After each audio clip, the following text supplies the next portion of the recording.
Hi, y'all. So before I ask my question, I want to clarify a point that y'all mentioned earlier. You said you don't believe in white privilege, correct? Yeah, it's a myth. It doesn't exist. Okay. So according to the Bureau of Prison Statistics from last month, 38.3%. What's up, guys? Welcome back to my channel. It's your girl Nanefia Scarlett. So today we are back again with another video from Charlie Kirk. He said race baiting leftists crushed by fats. Wow. So guys, without further ado, let's get started. Start off with my credentials since apparently they matter. Oh, they definitely don't matter. I'm an 8-year military veteran. Okay. I'm a college student. I'm a black woman. Okay. And I believe that white privilege fucking exists. Okay. So we're going to start with that. Thank you for your service. And the reason why white privilege exists is because you guys refuse to acknowledge the history that put people in this position. You want to tell me that white privilege doesn't exist when white people had a fucking upper hand for 250 years to develop generational wealth, and that black people didn't get the right to fucking vote until the 60s, and you're going to tell me that white privilege doesn't exist? So, that sounds like it exists because you guys got the upper hand. What's funny about that is blacks we're doing better during that time. Why do we always call people blacks? No, because you did. Can we just be black people? Can we just be like African Americans or something? Why are we just the black blacks? community? How would you like it said? What makes you feel better on the inside? Really, anything else other than what you're saying? Tell me. I'll say how you want Anything it. else I'll package other it how you need it. Tell me what makes you feel literally anything else other than what you're saying. Okay, but please anything finish else. your point. Why is it that anything else, right? In the Jim Crow era, blacks were doing better. Economically, we're outpacing whites under the Jim Crow era than we were doing. Let's we are see. doing. It probably has to do with the Okay. fact that we had our own communities before the fucking KKK came and burned them down. The KKK were Democrats, but give me a second. So after $22 trillion of government handouts and a black president after how many years of slavery and 44 white presidents, 44 white male presidents, 97% white male Congress. So you're actually the reason why people like us can't do well, because they've sold you our oppression and you bought it. Blacks were doing better under the Jim Crow era. If you acknowledge the oppression of other people, we can heal from it. No, we can't. But if you want to ignore it, we won't have anything happen. That's not how this works. Dialogue and acknowledging things doesn't make us suddenly rich. Okay. So there's a question I do want to ask, which I can't seem to get an answer. What can she not do in America that a white person can do? What opportunity? You served in the military. You've made good choices. Yeah. You're getting rewarded for them. You're going to live in the American middle class. What privilege do I have that you don't have that is based on skin color, not on wealth or socioeconomic status? Please. The fact that you are sitting here with like little to no education trying to talk to people about white privilege is white privilege. Tell me one thing I said that's wrong, and don't use an argument from authority. Make a good argument. I have a degree. Don't I'm cite arguing your from credentials. authority because I'm telling you my life experience. That's not your life experience. Name That's a degree. Really? I'm sorry. Did you live my thing- life? That means nothing. Did you live my life? That means that's a Name one degree. thing You're not smarter than that him you because you have a can't do degree. Just so you know that That's I a fallacy. can do. That's a fallacy. Name one thing that you can't do that I can do. I don't know. I can't make a whole fucking dollar. What? Oh, really? Oh my god. You're trying to tell me in the military women aren't paid the same as men for equal work? In the military, up until 2 years ago, women weren't even allowed to do most of the jobs that men Answer the can question. do. You just said you couldn't make a dollar. You said you could not make a dollar. You served in the military. Which Not is to mention that people in the military actually get paid a bullshit wage, but we're not going to talk about that. Now we're moving Yeah, over let's to talk about. That has Let's nothing talk to do about with for a skin second color. that you want to say that What- everyone in the military what can I not paid a do? shitty wage, so that makes it right. Feminists lie, and they also sell. There's so many different ways they sell you your oppression, and she has purchased all of them today. So right now we are on sexism, right? So she's saying that I can't make a full dollar. Yes, you can. If women stop going in, I bet he got paid more to be here than you did. Okay. If women stop going into career fields like fashion and Vogue and journalism, psychology. and we start going into fields like engineering, and hard business, academics, finance, we will make the exact same money that if men not more. make. The wage gap is a myth and a lie. It's a myth and a lie. Okay.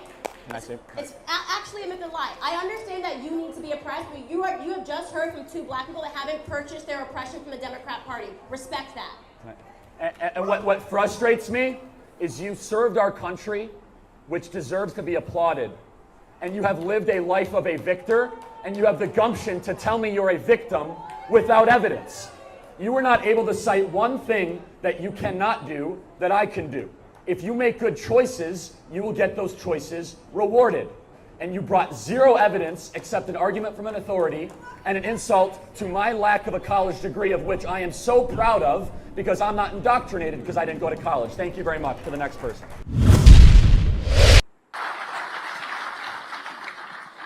Hi, y'all. So before I ask my question, I want to clarify a point that y'all mentioned earlier. You said you don't believe in white privilege, correct?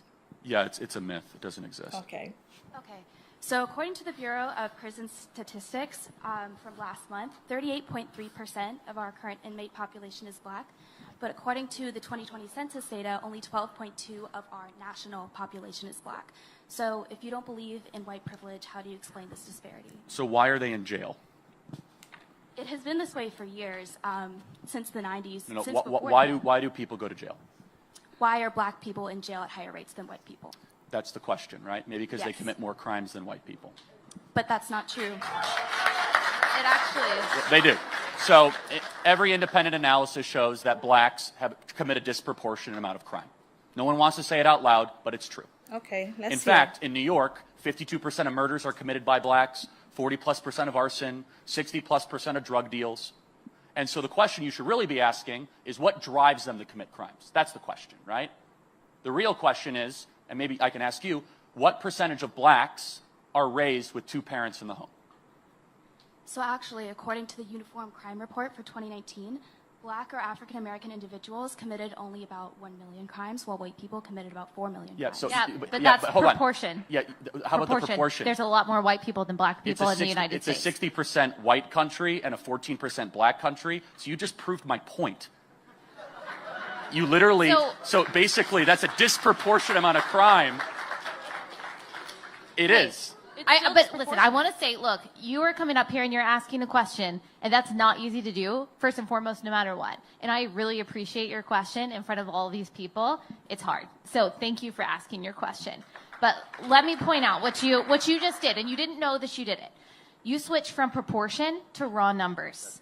And you did that to make a point that you thought you were making, but you weren't. But look, your issue was that black Americans only make up 13% of the population, and yet they make up, I think you said, like 38% of the prison population. And then you switched to raw numbers because, so black people only make up 13% of the population, but they commit 40% of all homicides and 60% of all violent crime. Unfortunately, I don't think that's anything inherent in black Americans. That's not what I'm saying. That's just the fact. And what Charlie is saying is, look, we've got to look at why that is. So you're claiming that that disparity is inherent proof of discrimination. So would you also say the fact that there are fewer Asians in jail means that than white people, that there is discrimination against white people? No? Disparity isn't proof of discrimination is what I'm trying to say. Yeah. So let me just throw, and Allie's exactly right. What percentage of blacks grow up with two parents in the home? I don't know. Yeah, I don't less have than it pulled up. 20%. That's why there's so many Really? blacks committing crimes and they're in jail. It's that simple. The death of the black family is why blacks are in jail higher than their population percentage. It's that simple. May I see your criminology degree? Do you have one? I'm sorry. Oh, Wait. we've gotta, are you a We gotta argue biologist, from an Ketanji expert Brown thing. Jackson? So, no, let me ask you a question. So do I need a criminology degree to be able to understand that 75% of blacks don't grow up with two parents? To be well versed in it, I believe so. Okay. Do you have one? I don't, but I'm studying it. Okay, right but now. you Oh, she exactly. studied it. But you did the same thing. You looked at a statistic, and he did the same thing. You Look, don't have a criminology Have you degree, even taken neither a does criminology he. course? Have y'all Hold on taken a second. one? You're doing an argument from authority, okay? It's a fallacy. So the laws of physics don't change whether or not you're a physicist, okay? The law of thermodynamics doesn't change whether or not you take a course on it. Answer the question. Why do blacks have a broken family versus a nuclear family, and does that translate to higher rates of crime? Where is this Do you coming admit that? from? Because Why is it that blacks don't have parents, though? Why? Good question. We subsidize single motherhood in this country through the federal government of the United States. Great question. Now we're getting somewhere. Back in the 1960s, we put forward a program where black women married the government and broke up with the men they were with. Welfare state, Lyndon Baines Johnson, and that has contributed to blacks committing more crimes. I believe institutionalized racism is your answer, but I don't believe I'm getting anywhere with y'all. But no, just let me point something out. Did you know that it's not white Americans that have the lowest incarceration rate or the lowest rates of crime or the highest graduation rates or the highest median income? It's not white Americans. It's Asian Americans. They have the highest median income. They have the highest graduation rates. They have the most degrees. They have the lowest incarceration rates. And guess what? They also have the lowest single parenthood rates. Okay? So that is true across the board. It's not just black Americans. And unless you are willing to say that the reason why Asian Americans make more than white Americans or the reason why Asian Americans go to jail less than white Americans is because there is systemic institutional racism against white people in this country, then your argument against black people doesn't really work. So let me ask you one thing. You said institutional racism. I got a black friend right up here. He's great. He's great. So let me ask you. Let me ask you a question. What can I do that he can't do? What do you mean? If institutional racism was real, what can I do that he can't do? Well, you're less likely to get arrested. I'm sorry. No, if we both commit a crime, he's going to get arrested and I'm not? He could. Wait, so we just went through this. Blacks commit a disproportionate amount of crime in this country because of broken families. So give me one law on the books. You said it's institutional. Families. Give me a law anywhere that discriminates against blacks. Give me one law anywhere in America. You want current or past? How about right now? Well, the fact that crack cocaine is criminalized more than regular cocaine. No. It's If I deal crack cocaine, I'm getting arrested regardless of skin color. Give me a law. If you were dealing white cocaine, Give me a law anywhere that allows white people to commit crimes and get away with it and blacks can't. Does that law exist? Not anymore. But because there's no institutional racism in America. The idea of institutional racism is laws on the books. Just because it's not down on paper doesn't mean it's not real. Okay, give us an example. Not just a disparity. Not just a God? disparity. God isn't, you don't see God? He's on paper. Read the Bible. I didn't mean it like that.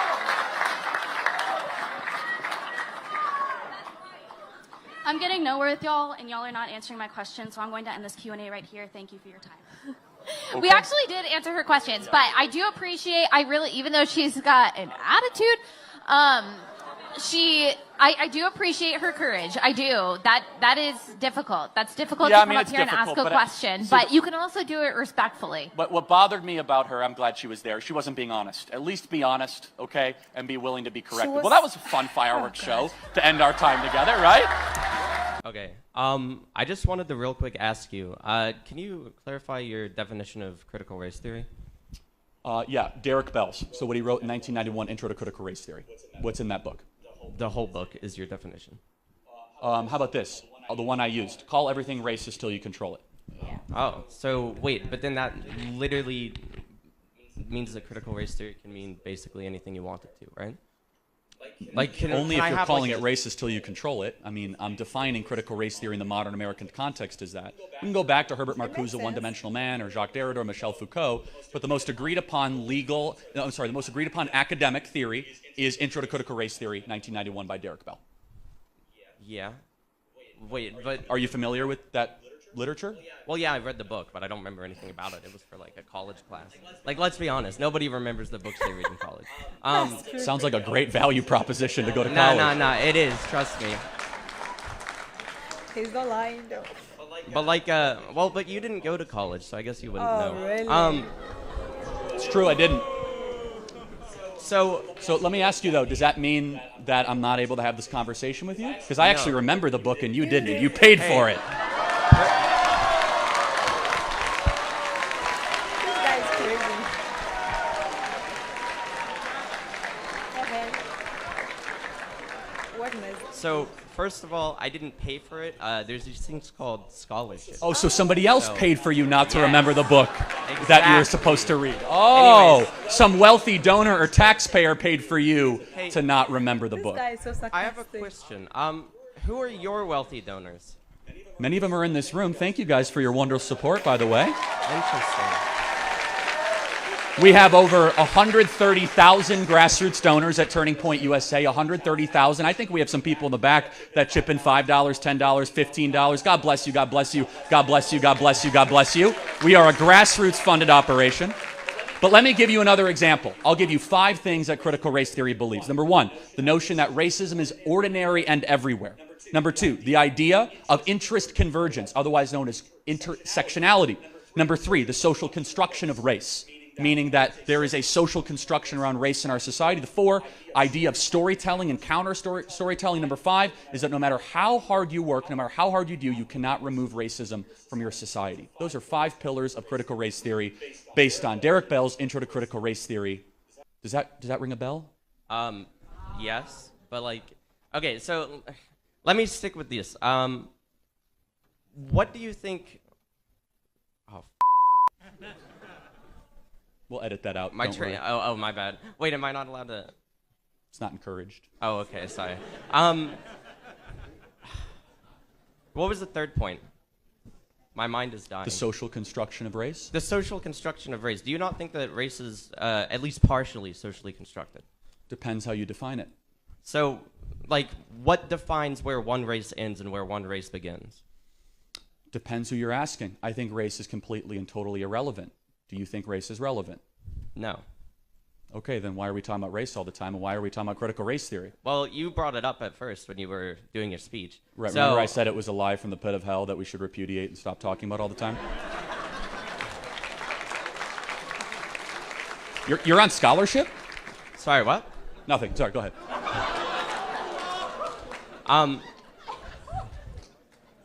So, to answer your question, I don't think that race means anything, and I guess you don't either, right? Yeah.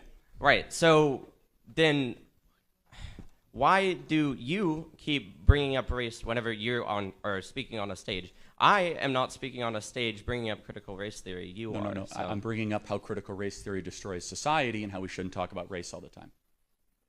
Okay, but you're bringing up race. No, critical race theory, not race. Okay, so what's the second word in that? Yeah, it's race, but it's a theory of how to view race, of which is a mind virus pathogen destroying America, of which I said again, just to reemphasize for those in the back, we could replay the tape, we'd throw the red flag, we'll watch it over again. I said that what?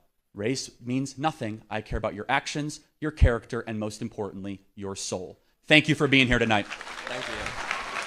One thing I've realized about people is that I don't know her challenges or her experience there at the moment, but I feel like one thing we did a video about Candace teaching how to thrive as a black living in America or black America, how to thrive. And one thing I really did agree with her was like we should just free our mind from the media, the negativity, what happened in the past, and focus on the future. And want to work harder, be yourself, work, do what you got to do what you do best, and get paid, and just go, move on. That was just by the way. But then here, I don't know the kind of experience this lady has, but I think she's hurts deep down. And for you to say you work as a military and you don't fucking get $1, really? Why?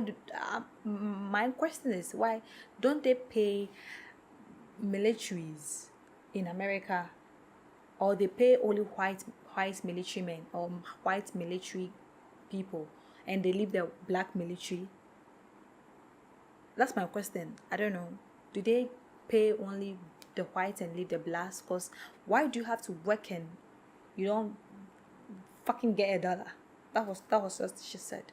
In some way, I think we should just free our mind. We should just forget about what happened in the past. What people don't really live your life because of others' challenges or what others are complaining about. Live your life because it's your life. Have control over your life. Just do what you gotta do. Now you said you are in the military, you are serving. Obviously they pay military people. So why don't you focus on your life and just free your mind, do what you gotta do, get paid, and just move on with life. if you live your life thinking about what happened the past, the 60s, because they did it, blacks, they were not voting the 60s, blacks were not voting the 60s, black were not getting paid this in the 60s, in the 90s, you will never move on. You will keep on draining, you will keep on getting stuck at one place. You blame everything happening in your life on racism, or you blame everything happening in your life on something. You just have to have positive energy, surround yourself with good people. I mean, it doesn't have to be, you don't have to be black, or you don't have to be white to live in America. Obviously, for us, you are living, you are breathing, you are working, and you are getting paid. I'm sure, what is it again that you need to do, or what is it again that you need to you need to do to gain that privileges? Just be yourself. You don't have to be, you don't need to be treated special in America for you to feel good. Just do what you have to do. Just forget it, do what you have to do, work harder, and I think you'll be good to go, rather than always fighting on one thing. Because if something happens to your friend, if your friend shared an experience to you that I'm not getting paid, that is not you. That is not, maybe his or her own case is different. I mean, I saw this interview about this nurse. I mean, she's an African nurse, and she moved to US, and she's working. She was like, I mean, the kind of payments they pay blacks there are different from how they pay the whites there. So I understand that sometimes some people's situations are not the same as yours. The fact that someone, you need to just do what you got to do. I hear people talking about them getting paid lesser compared to the whites, even especially when it comes to the health facility, they complaining. I don't know how true it is. I wish to know the truth behind this, because if that is true, then it's very bad, because they both work. We all work the same hours, the same shifts. You don't work more shift than me, and me getting paid lesser than you. I think that is basically not fair. So I want to know how true, if someone is really experiencing this kind of thing, I really want to know in the comment section, because it's literally not fair for us to work in the same shifts and you getting paid more than me. I mean, it's literally not fair. I don't know the situation that will make this happen, but if it's actually happened, then it's not fair. It's not fair. But I think you don't need to be white to experience certain privilege, and yeah, so we should just try, do our best, do what we gotta do. And if you have any experience of you getting lesser privilege than someone because of the race, to let me know, because I really want to know what other people think. That is the main reason why I basically check this type of video. I just want to know what people really think. I mean, the kind of experience others have, and the kind of perspective people also have in their life. So let me know what you think about this video. You think indeed white privilege really exists, or it doesn't? Let me know in the comment section. If you want me to check out more of this video, to let me know in the comment section. If you are new to my channel, to welcome, and don't forget to click on the subscription button for more notifications. Thanks for watching.